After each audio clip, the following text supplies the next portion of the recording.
We haven't seen Le'Veon Bell in a game action in over a year after he held out last season with the Steelers.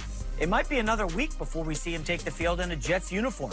Head coach Adam Gase won't say whether or not Bell will play tonight versus the Falcons. But Bell doesn't think the preseason reps are necessary, saying that a couple of plays is all he needs to be ready to go. We're joined now by Super Bowl champion and USC legend. How you doing? Reggie Bush. Reggie, does Le'Veon Bell need the reps after missing all of last year? Yes, he needs the reps. What?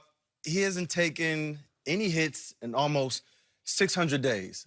That's a long time to not be hit, and the game is always changing.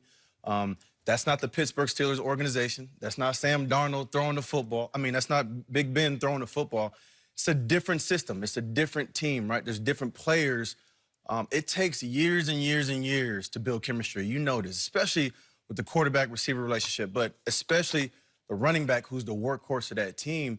And so, to me, it's not necessarily of if he needs the reps, because he very much may not need those reps, but maybe the team needs you out there, right? You still Le'Veon Bell, and I know a lot of times in training camp or preseason, you know, a lot of veteran guys, and I was there.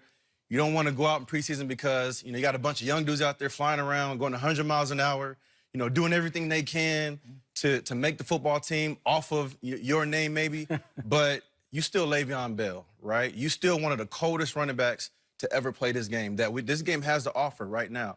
And even with that year off, I would still say that because that's how much I respect him and his game and what he does. But there's chemistry that we got to get to, right? It takes years to build that championship organization. It don't just happen when you show up on Sunday. It starts back in OTAs, off-season workouts, training camp, mini camp. That's how we get to this thing. And so to me, I understand Le'Veon's position. Maybe he doesn't need it, but maybe the team needs you. I like that he's not really being involved from the standpoint of you seeing more and more in the NFL where veterans aren't partaking. Guys just aren't playing. Even the league wants to eliminate 2 preseason games and not even use those anymore. They want to make them regular season games for money-wise. And the last time we saw Le'Veon, he had 400 touches, and I bet his body feels good. And whatever he has to do in practice, I'm not so sure he really needs to have one series because he's not going to play a game. It's really one series. What is he going to get? I mean, Reggie, 4 carries? The Rams last year sat out the entire preseason. Not one offensive starter took a snap. They went to the Super Bowl. Now, I know Le'Veon Bell's new with the Jets, but isn't this the new normal? We got to protect guys. I agree with you. You do want to protect yourself, right? And so if Le'Veon Bell hadn't missed the season, I'd be like, yeah, chill. Of course. Go ahead, relax. You don't need it because you have the experience, right? There's a flow to this thing that happens, right? Year in and year out, that first day of training camp, when you hitting, there is a shock that happens to your body that is unlike any other shock that you will ever experience. And it takes time for you to get adjusted to the hits, right? To the getting your body ready the next day, whether it's through therapy or just taking care of your body, chiropractors, massage therapists. There are so many things that go into being healthy and being ready for each day. It doesn't just happen on Sundays. Yeah, I'm with Reggie on this one. And I definitely think he needs the reps simply because he hasn't had the reps since 2 years ago. And yes, he led the league in touches with 400 touches and rushing yards. He was third and all of these great things. And we know who he is, but I don't care if it's just from year to year. When you haven't taken that hit, it's something about going and actually getting that hit to get those cobwebs out to feeling, I can still do this. One thing about being on the sideline, I don't care who you are. I don't care if it's injury. I don't care if it's you set out a whole year.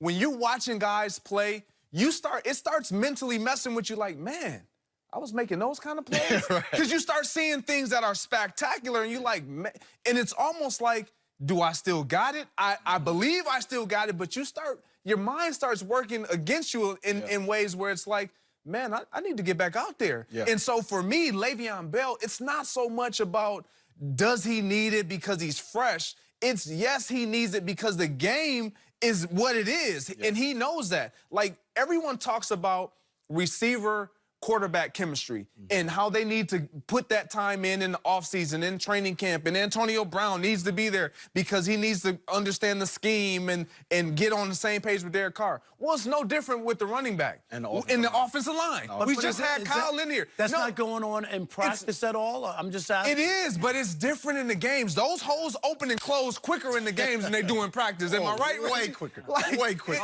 When you're a running back and you're watching your offensive line and you're getting an understanding of how they block, you got to hit that A gap and he turns that. You kind of know what he's gonna do. Reggie can speak to this because this has been his position all his life. And with Le'Veon Bell not being in Pittsburgh, as he alluded to, you're not watching the same running backs or the offensive line. You're not gonna have that same opportunity of knowing, you know what, I know what Pouncey does. I've been doing this with him for years. Yeah. No, he hasn't been doing this with these guys. So now, yes, you're getting it in training camp, but you're not getting it in game action and game speed. He needs that. I'll give him that. The Jets have 2 new starters on the offensive line, and it's not nearly as good as the Pittsburgh offensive line, which is the top 5 unit in the league. And he has a very unique running style, too. He does. That the line and the team has to adjust to him. So, what are realistic expectations, Reggie, for Bell, given what Adam Gase has done with Matt Forte in Chicago as a dual threat and Kenyon Drake last year in Miami?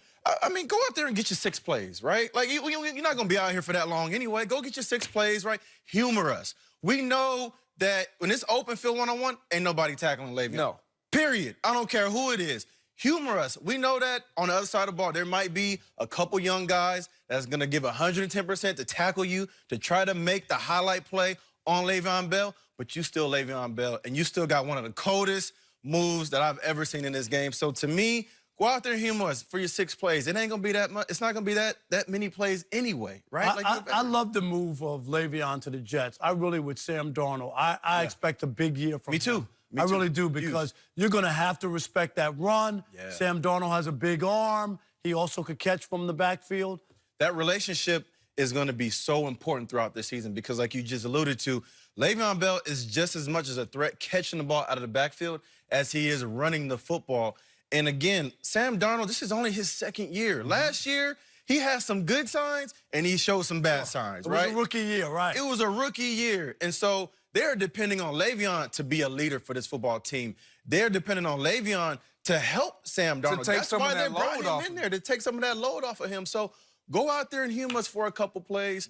And have a good time. Let me ask a bit forward thinking here. So Le'Veon last year decided, I'm going to sit out because I want to get my money. It didn't really work out for him. No, it did work out.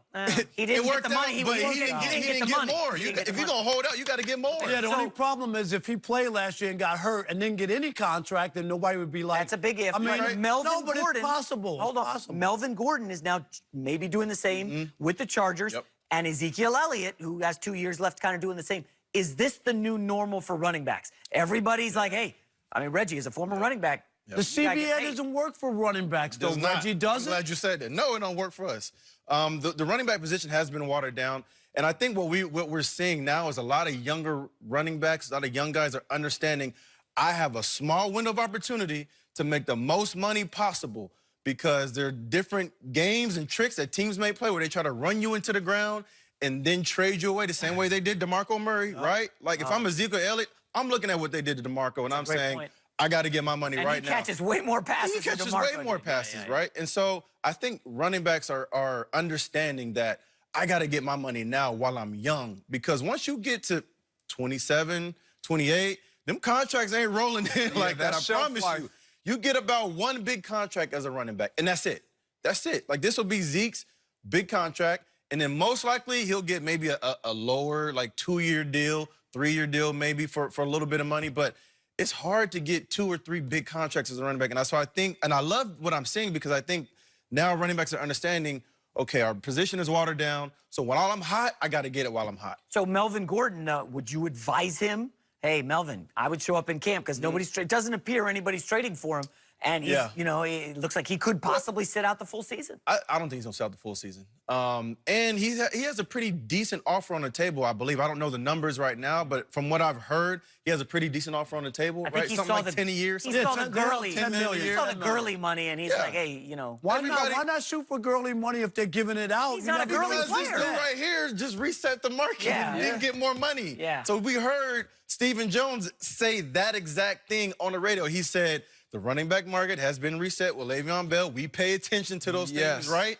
And so that's what they're saying is that we ain't giving you Todd Gurley money. We about to give you Le'Veon Bell money. But you got to take a look at if you're a running back in these situations, whether you're Melvin Gordon, where the Chargers have a good team, have an open window with a veteran quarterback, you can't wait. Same thing with the Cowboys. If you're a running back, you got to say, this is my moment here. Cowboys are trying to win, and this is, if I wait for another year or so or get hurt or something happens, I'm not going to get paid. And the other thing is, it's more than just running the football as a running back. You have to block. You're involved in a lot of other things where you can get hurt, correct? A lot. And so I've always said, sorry not to cut you off, I've always said that the running back position is one of the toughest positions because you're always outweighed. It's different than when you in boxing, right? You're fighting somebody who's your size and who's your weight for the most part. In football, you got to block deep tackles. They're 300 pounds. You got to block Aaron Donalds. You got to block Dominican Sues, right? Those are not easy people to block, especially one-on-one as a running back. Linebackers who are coming down safeties that are blitzing off the edge. Like, you are always having to, you know, block somebody who is just either they outweigh you or they may be a little bit faster than you. You're in a compromising position. And so for me, when I go back to Le'Veon Bell, he's already had 400 touches the last time we saw him. That was with the Pittsburgh Steelers. They had several weapons around. That was with the Pittsburgh Steelers. He had 400 touches. With a second-year quarterback with the Jets. He can't have more than that. Do you think he's going to have more than 400 touches? Not have 400. Look, they kept Bilal Powell. They're not giving him 400 touches. Look, they're going to count on him to bear the load. He can come really close. He may not have 400 touches, but he's going to come close. You pay him that money. You expect him to take some of the load off of your young quarterback, not only in the running game, but as we mentioned, in the passing game as well. And we all know the best friend of a quarterback, a young quarterback, is having a guy that you can turn to and check it down to. Or hand that ball off. Yes, when I was in Minnesota and Teddy Bridgewater was at quarterback, all I heard from the offensive coordinator in the headphones was, use your check down, use your check down. All we heard, as a receiver, you hate that, but you understand the importance of it with the young, developing quarterback because they've got to go through those progressions. All right, can Kyler Murray possibly live up to expectations? That's next.